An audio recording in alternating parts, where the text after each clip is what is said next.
It's so good. Grief is an absolute monster, but not a lot of classes wear it. Any melee class that wants to hit and kill things wear it. Break it down by classes would be fun too. Yeah, now obviously breaking it by class, breaking it down by if you favor PvP more. Like if you're really hardcore PvP, then yeah, you're probably putting Storm Shield and COA on this list more often. You know, I think you could put COA over in here, to be honest. So, I think reasoning. Number one, Call to Arms is used by every single build in the game. Flat out. Every build uses CTA. Battle Orders is just too necessary. Even a barb will use one CTA and then one non if they want. Some don't, but sure you will. You get the +4 from the CTA and then the 3 war cries from the offhand for a total of +7.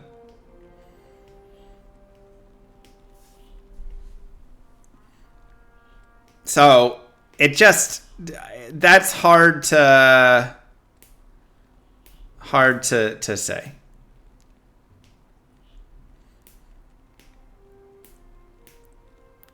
Now, number 2, Spirit.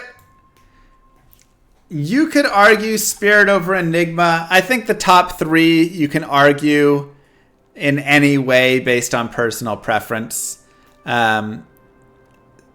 The reason Spirit goes number 2 is because it is so far above and beyond every other caster shield. And it's cheap as can be. And you can make it in a weapon to start off the game. So every single playthrough to start, you go get it at the start of Nightmare and it's huge. And then you shift into, or if you're a paladin, you get it in your shield as well. And then you shift into endgame and you make Spirit in your shield. And it's just disgusting. It literally makes all stabs worthless. It literally makes all other caster shields worthless. It is so ridiculous how good Spirit is. I think you can't, it's hard to push it out of the top 2.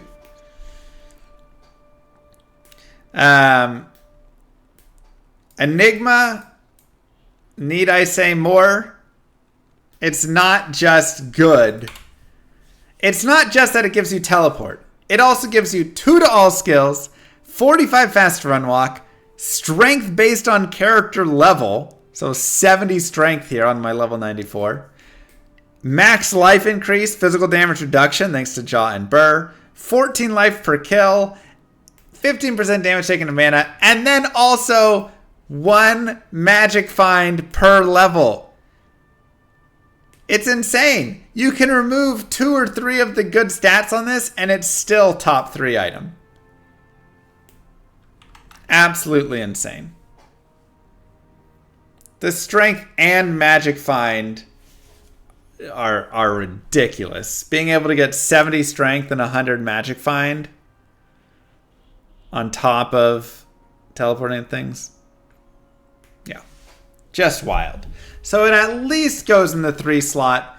Potentially, I can see why someone argues it in the 1 slot because it shifted the game meta so much from everybody running Sorceress to now more people being able to run more characters. So I can totally understand why somebody puts this above CTA. Number 4 is Grief. Grief literally has destroyed all other weapons. If you are a melee character and you want to kill things, you make Grief. For the cost of a single low rune, it doesn't matter if you roll a garbage Grief or a best Grief, you will destroy everything. The amount of power difference between them is insane. Grief is so much better than everything else. It's even better than Last Wish, which costs 10 times as much. It's crazy. It's crazy. People have done a lot of tests on it, and Grief actually still outperforms Last Wish when you have all your gear for all your things. So it's wild. And Grief just makes all rares and all of that obsolete. So the fact that it's gone in just like Spirit and completely destroyed an entire set of items is wild. Number 5, Ravenfrost. I think this is a little bit of a sneaky one that you might not think of at first. But Ravenfrost, providing the cannot be frozen on top of the dexterity, on top of the attack rating, absolutely massive. Thank you, Alexander. It's just kind of at a point where, thank you for the sub as well. It's so critical for so many builds. Is all I can say. I don't think it's as important as like Enigma or Spirit or anything, but it's definitely the tops up there for sure, because it provides so many insane stats. Again, so many characters, paladins or boazons or whatever, want dexterity for their block. If you're like the paladin, whatever. So you want the dexterity for your block / your hit chance. Attack rating for your hit chance, and 250 is huge. And then cannot be frozen on top of that saves you a slot. And that would be a very important slot that would be really hard to get otherwise. Number 6, Arachnid Mesh. Kind of similar to Spirit here. I think you could move this down if you want. But it is the default caster belt because caster is so important in the meta. It's just like, this is it. This is how you get 20 FCR. This is how you reach so many breakpoints. And then on top of it, you get +1 to all skills, which is also the only place that you get plus skills from the belt. But it just provides something that nothing else can, which is 20 FCR and plus skills in your belt slot. You can't get both of those in the belt slot elsewhere. So I think Arachnid Mesh just dominates there. Number 7, Griffons. The amount of utility that Griffons has, I think, does a lot. You wear it on your Lightning Sorceress. You wear it on your Javazon. You wear it on your Trap Assassin. You wear it on a dual wielding or dual claw assassin just so you can teleport. Or not so you can teleport. So you have the FCR frames, right? You cannot get to 105 faster cast rate on an assassin using 2 claws without Griffons. There is no other way to get there. You have your 220 amulet, you've got your, Viper Magi, you've got your FCR rings, your belt, and no, I can only get to 100. So you have to have Griffons to get to 105. It's just so important there. I think it just does a ton. And it's so best in slot for so many builds that I think that's why it gets the 7 from me. The 8 of Infinity, I think, again, there's so many builds, and because Caster and Elemental is so important in the meta, Infinity is just so required, right? Like, so many times you're like, I'm going to play a Nova Sorceress, and it's like, well, it sucks until you get Infinity. Or, I'm going to be a Mosaic Assassin. All right, it's godly. And then you get Infinity, and now it's broken godly, right? Like, it either makes a build viable or takes a viable build and makes it OP.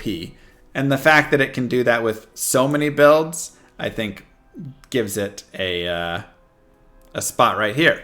Some of you guys might put Infinity above Griffons. Totally fine. Totally fine. Number 9, Shaco. It's the biggest thing I think for me with Shaco is one, the magic find on it.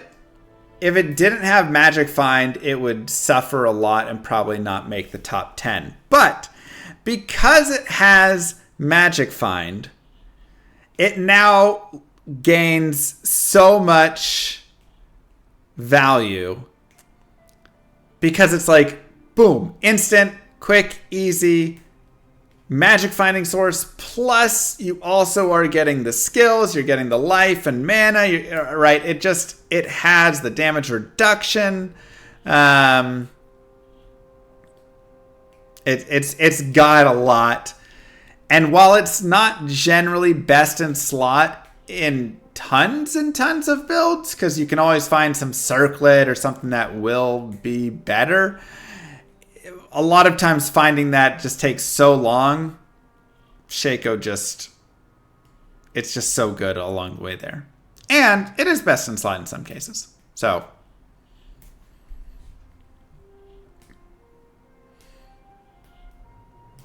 And lastly, number 10, I've put Insight just because I have a hard time really thinking about what I want in the 10 slot there.